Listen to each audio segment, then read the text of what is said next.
أعوذ بالله من الشيطان الرجيم.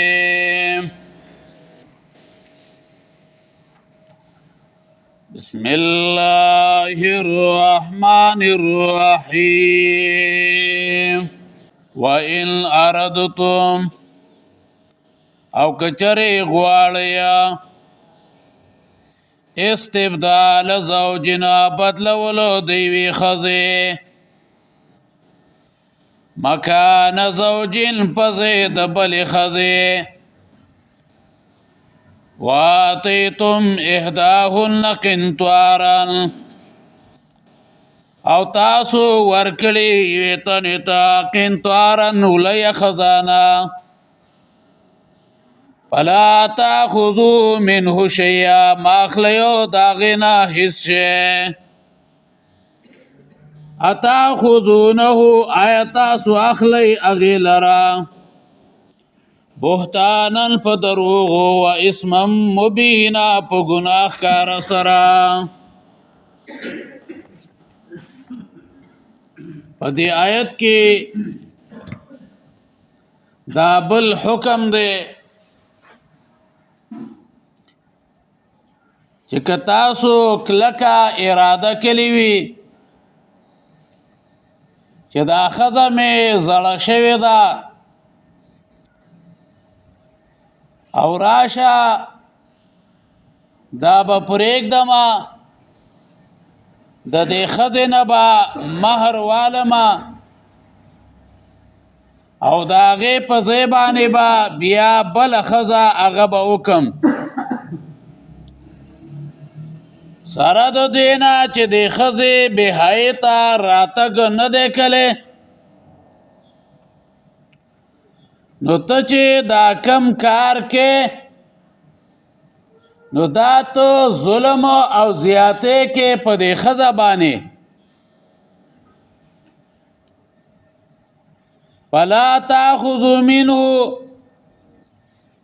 یعنی داسې مه وایه چې دا ښځه بوډه شوې ده پرېږدمې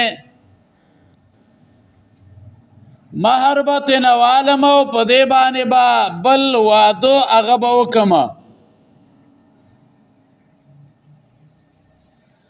دا چې تو سکے نو دا ظلم او دا زیاته کې او د دې زیاته هغه دا دی چې ګوره دا اوس تا سره ژوند تیر که بوډۍ شوه نو چې اوس دا بل څوک نه کوي نو د بل د کاره دې میستله واتیتم احداهن قنطارا تاسو ورکلی وی تنې ته اولی خزانه قنطار ویلی کېږي ډېر مال ته او صورت آل عمران کې ما په دې باندې زیات و تفصیل او وضاحت هغه کړی و خو قنطار ویلی کېږي ډېر مال و ډېرې خزانې ته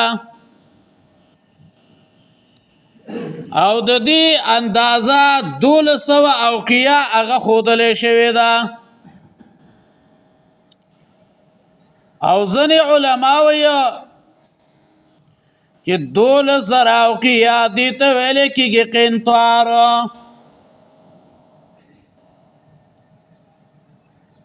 نو دې نه معلومیږي دا چې مهر کې ډېر مال هغه هم ورکولی شي دا جایز دی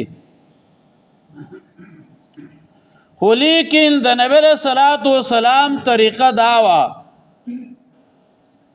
چې هغه به په مهر کې 400 درهم هغه به ورکوله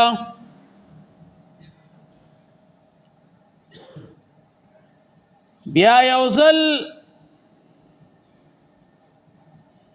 عمر فاروق رضی الله عنه یو ځل تقریر کاو